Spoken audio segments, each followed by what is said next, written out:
تمہارا یہ مطالبہ کرنا جبکہ تم سن چکے ہو کہ 3 مہینے تک کسی طرح کی کوئی ملاقات نہیں، پچھلے 3 سالوں تک تم کہاں غائب تھے جب دن رات تمہارے اوپر یہ تلوار لٹک رہی تھی؟ اور آج جب سارے حالات کا جائزہ لیا، جلالی صاحب تو اتنے حساس نوعیت کے زیر علاج مراحل میں ہیں، تو لہذا کوئی جواب نہیں آئے گا تو ہماری دال گل جائے گی۔ اور اپنے نمائندے کو انہوں نے لکھ کر دیا ہے کہ اس کی فتح شکست میری فتح شکست ہے، تو کن اصولوں کی بنیاد پر تم کہتے ہو کہ بات نہیں ہوگی؟ تو جناب ہمت کریں، میرا سامنا کرنے کے لیے تیاری کریں،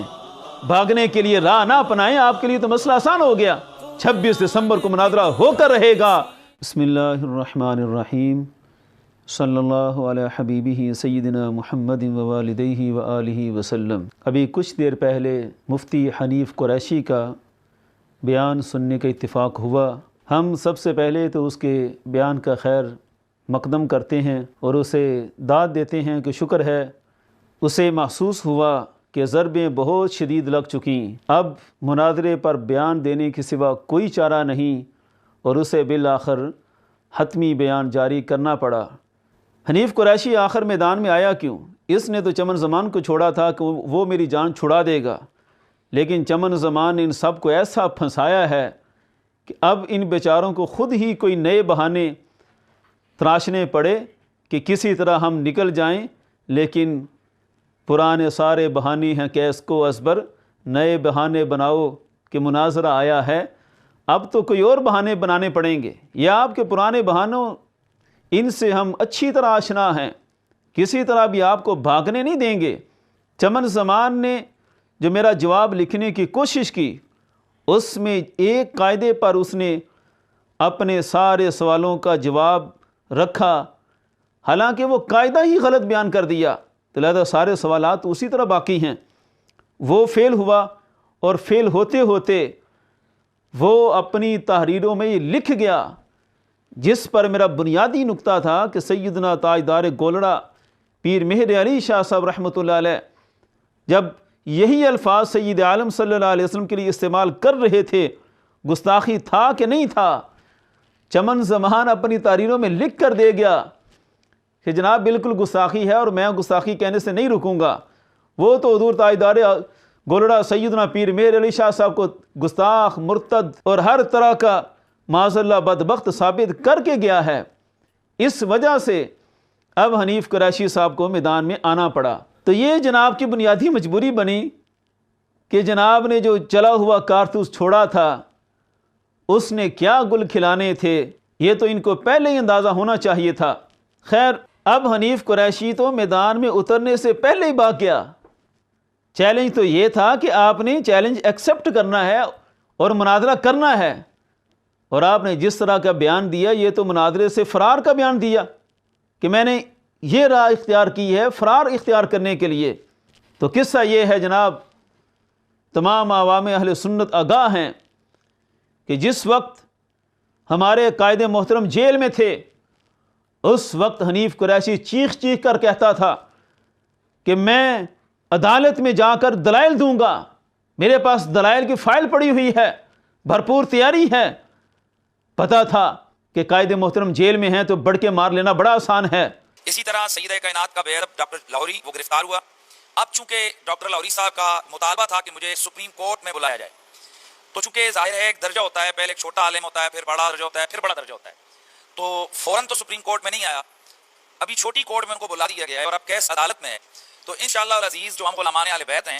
سیدہ زہرا کے غلام ہیں، ہم وہ عدالت میں ثابت کریں کہ ان کی یہ بے ادبی نہیں ہے، ان کا یہ کیا گیا کلام یہ گستاخی نہیں ہے، اور ہم ثابت کریں گے کہ آپ کا کیا گیا کلام اور اس کی تشریح نہ صرف سیدہ کائنات کی توہین اور گستاخی ہے، بلکہ جو بعد ازاں آپ کا کلام کیا گیا ہے اس میں کوئی نبی بھی آپ نے نہیں چھوڑا، اس میں کوئی ولی بھی آپ نے نہیں چھوڑا، اس میں کوئی دنیا کا کوئی صاحب عزت و وقار آدمی آپ کی اس کلام کی نشتر بازی سے محفوظ نہیں رہا۔ تو انشاءاللہ اب چونکہ کورٹ میں کیس چلا گیا ہے تو وہیں پہ یہ سارے چیزیں حل ہوں گی، دلائل بھی ہوں گے، اب مباحثے مناظرے سب عدالت میں ہوں گے۔ اس دوران ایک اور بھی شگوفہ ہوا جب مفتی جمیل صدیقی نے ہمیں چیلنج کیا بار بار، جس نے فتویٰ ناروال اپنے ہاتھ سے لکھا، 12 مفتیوں سے تیاری بھی کی اور اپنی لکھی ہوئی سطریں بھی پڑھنے سے قاصر رہا، وہ مفتی انا سبی۔ اس نے چیلنج کیا، ہم نے ایکسیپٹ کیا، قبلہ قائد محترم ابھی جیل میں تھے، اس نے بھی بھاگنے کے لیے یہی شرط رکھی کہ جناب میں نہیں مناظرہ کروں گا، تب کروں گا جب قبلہ جلالی صاحب لکھ کر دیں گے، پھر آگے بات چلے گی۔ حالانکہ واضح پتا تھا کہ جلالی صاحب تو ویسے جیل میں ہیں، وہ لکھ کر کیسے دے سکتے ہیں؟ خیر اس نے بھرپور بھاگنے کے لیے یہی شرط رکھی کہ یہ ہو جائے۔ اتفاق ایسا کہ قبلہ قائد محترم چند دنوں بعد ہی جیل سے رہا ہوئے، اور قبلہ قائد محترم نے مجھے لکھ کر دے دیا۔ پھر اس کے پاس بچنے کی کوئی راہ نہ رہی، اپنی مسجد سے جو بھاگا تھا بالآخر اس نے خطابت چھوڑ دی، علاقہ چھوڑ دیا، سب لوگوں سے تعلق وہاں سے ختم کر دیے، لیکن ہمارا سامنا کرنے کے لیے وہ تیار نہ ہوا۔ یہی تدبیر آج حنیف قریشی چلنے کے لیے کوشش کر رہا ہے۔ اس کے مکر و فریب کو تو دیکھیں، ایک طرف کہتا تھا کہ میں عدالتوں میں جا کر دلائل دوں گا۔ ہمارے قائد محترم جب باہر تشریف لائے 20 نومبر 2020 کو، اس سے جو متصل جمعہ تھا، قبلہ قائد محترم کو جب ساری رپورٹس دی گئیں، قبلہ قائد محترم نے جو جمعہ پڑھایا تھا، یہ ساری تاریخ نوٹ کر لینا یوٹیوب سے، گجرانوالہ کی سرزمین پر، اس جمعہ میں ہمارے قائد محترم نے کھلا چیلنج دیا تھا کہ کدھر ہیں وہ مناظرے کے چیلنج کرنے والے، عدالتوں میں جا کر بیان دینے والے؟ اب میں باہر ہوں، کسی میں ہمت ہے تو سامنا کرے۔ یہ بیان موجود ہے۔ آج بھی رضائے مجتبیٰ کے پلیٹ فارم سے گوجرانوالہ کے مسلمانوں کو گواہ بنا کر میں حکومت وقت سے مطالبہ کر رہا ہوں کہ یہ سارے کیڑے مکوڑے یا جس کو مناظرے کا شوق لگا ہوا تھا، جب میں جیل میں بند تھا اور عدالتوں میں مناظرے کی بات کرتے تھے، جب میں جیل میں بند تھا اور عدالتوں میں مناظرے کی بات کرتے تھے، میرا چیلنج ہے شرق سے غرب تک آؤ سپریم کورٹ میں، گستاخی ثابت کرو تو میرا سر اترواؤ، ورنہ سارے 80 کوڑے کھاؤ۔ حنیف قریشی، مکر و فریب کی بھی کوئی حد ہوتی ہے۔ 3 سال سے قائد محترم کا چیلنج موجود تھا، اور چیلنج ہم نے تمہارے بیان پر دیا تھا۔ عدالتوں میں جانے کا دعویٰ تمہارا تھا، تمہیں ایک دعوت دی تھی کہ عدالتوں میں جانے سے پہلے آؤ نا ادھر، سپریم کورٹ میں جانا ہے تو جاؤ ادھر، مقابلہ کرو، فیس کرو۔ 3 سال تم نظر نہ آئے، تم ایسے غائب ہوئے جیسے گدھے کے سر سے سینگ غائب ہوتے ہیں۔ تم نے سب کچھ بھلا دیا، بھاگتے رہے کہ میری جان چھوٹ جائے۔ آج جب تمہاری دم پر دوبارہ پاؤں آیا اور تمہیں اس قدر شدید ضربیں لگیں کہ اب تمہارے لیے بچنے کی کوئی راہ نہ ملی، چمن زمان جس چلے ہوئے کارتوس کو تم نے چھوڑا تھا، وہ تم سب کو ہی کافر مرتد بنا کر بھاگ گیا۔ ظاہر بات ہے تم تاجدار گلڑا کو ولی کامل مانتے ہو، اور وہ اپنی تحریروں میں حضور تاجدار گلڑا کو گستاخ مرتد تک ثابت کر چکا ہے۔ اب جب کوئی راہ نہ بچی تو تم نے یہ بہانہ تراش لیا کہ حضور قائد محترم کیونکہ زیر علاج ہیں، تو یہ میرے لیے بڑا آسان بہانہ ہے کہ 48 گھنٹوں کے اندر اندر وہ اعلان کریں۔ حالانکہ جس پوڈ کاسٹ کو دیکھ کر وہ جو صحافی سفیان رضا کے ساتھ ہم نے بڑے مہذب انداز میں تم سے گفتگو کی تھی، اس میں پہلا سوال تو یہ تھا قبلہ قائد محترم کی طبیعت کے لحاظ سے، اور اس میں نے بیان کیا تھا کہ حضور امام جلالی زیدہ شرفہ کا بڑا حساس نوعیت کا آپریشن ہے اور ہر طرح کی ملاقات بند ہے، 3 مہینے تک شاید وہ کسی سے بھی نہیں ملیں گے،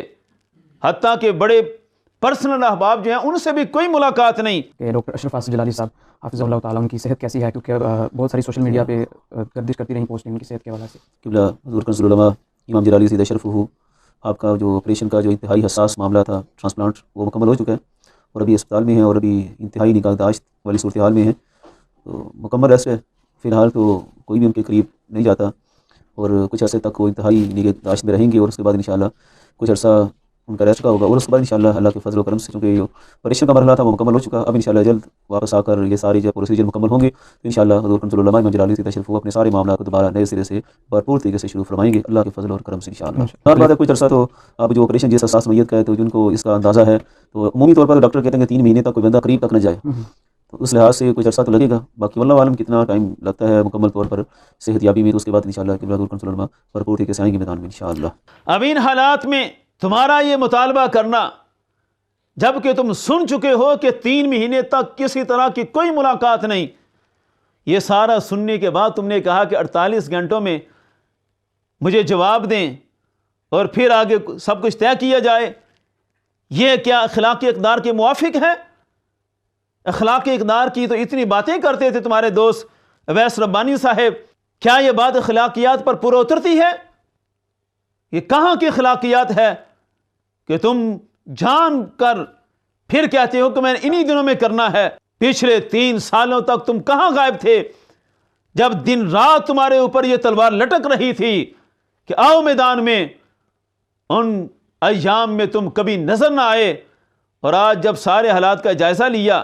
تو چمن زمان نے بھی اسی لیے چیلنج کیا تھا، اس کو تم نے اسی لیے چھوڑا تھا کہ 3 دسمبر تک جو ہے وہ فوری طور پر یہ چیلنج ایکسیپٹ کریں، اور جلالی صاحب تو اتنے حساس نوعیت کے زیر علاج مراحل میں ہیں، تو لہذا کوئی جواب نہیں آئے گا تو ہماری دال گل جائے گی؟ ایسا کبھی نہیں ہوگا۔ اگلی بات، اس کلپ میں بھی اس نے بڑے ہی بلنڈر چھوڑے۔ اس کلپ پر اگر گرفت کرنے پہ آئیں گے تو ایک ایک جملے پر اس کی گرفت ہے۔ شروع سے اپنے دعووں کو پیش کرتا رہا، آخر میں کہا کہ ہمارے بارے میں کہا کہ یہ اپنے باطل دعوے ثابت کریں۔ تو جناب آپ عدالتوں میں کیا لینے جا رہے تھے؟ آپ کیا ثابت کرنے کے لیے اعلان کر رہے تھے کہ عدالتوں میں جا کر میں ثابت کروں گا؟ آپ نے ثابت کرنا ہے، دعوے آپ کے ہیں کہ گستاخی کا ارتکاب ہوا، لہذا اپنی حیثیت کا تعین کر کے میدان میں اتریے گا، پھر پتہ چلے گا کہ سچا کون ہے۔ حنیف قریشی، تم نے جو دعویٰ کیا کہ بات ہوگی تو صرف اور صرف امام جلالی زیدہ شرفہ سے ہوگی،